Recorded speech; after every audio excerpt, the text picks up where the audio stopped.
কুমিল্লার লাকসাম উপজেলার কৃষ্ণপুরে পোনা ব্যবসায়ী আব্দুর রহমানের বিরুদ্ধে আশ্রয়ন ঘর বেচাকেনার অভিযোগ। একটি ঘর বিক্রি করেন ৫০,০০০ থেকে ১.৫ লক্ষ টাকায়। রহমানের নেতৃত্বে প্রভাবশালী চক্রে বঞ্চিত প্রকৃত ভূমিহীনরা।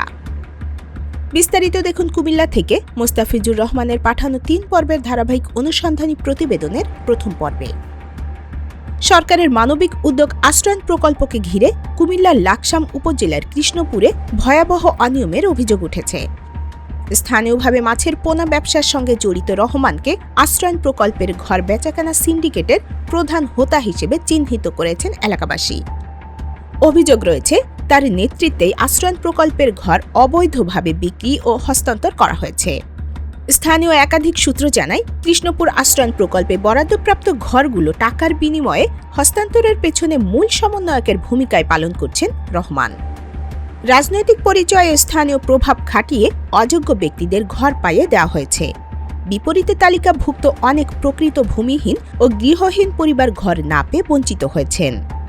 টোটাল 9টা ফ্যামিলি আছে। একবার সরকারিভাবে টাকা পয়সা লাগে না।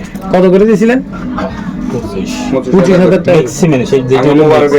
মোবারকে 40 জন দিছে 25,000 করে নিছেন নগদ।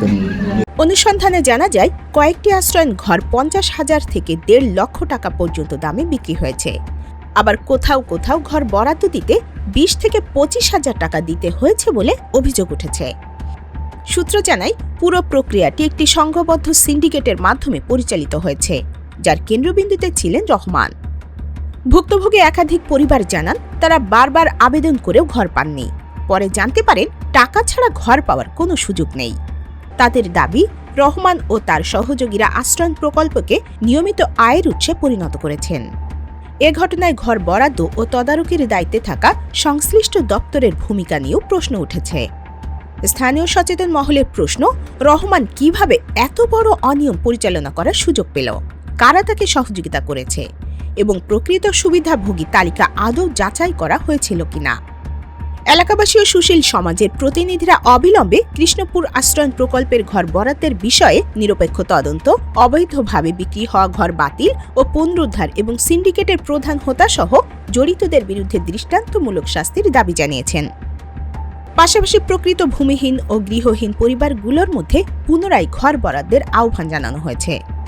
আশ্রয়ন প্রকল্প গরিব মানুষের মাথার ছাদের শেষ ভরসা। সেই প্রকল্পকে যদি রহমানের মতো প্রভাবশালীরা বাণিজ্যের পণ্যে পরিণত করে, তবে তা শুধু অনিয়ম নয়, সরাসরি মানবতার বিরুদ্ধে অপরাধ।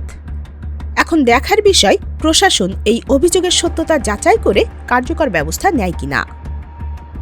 দর্শক, পরবর্তী পর্বে থাকছে বিভিন্ন জায়গায় অপরাধের সাথে জড়িতরা খুব সহজেই এখানে ঘর কিনে কিভাবে নিরাপদে আশ্রয় নিচ্ছে, এ নিয়ে বিস্তারিত জানতে চোখ রাখুন অগ্রযাত্রা প্রতিদিনে।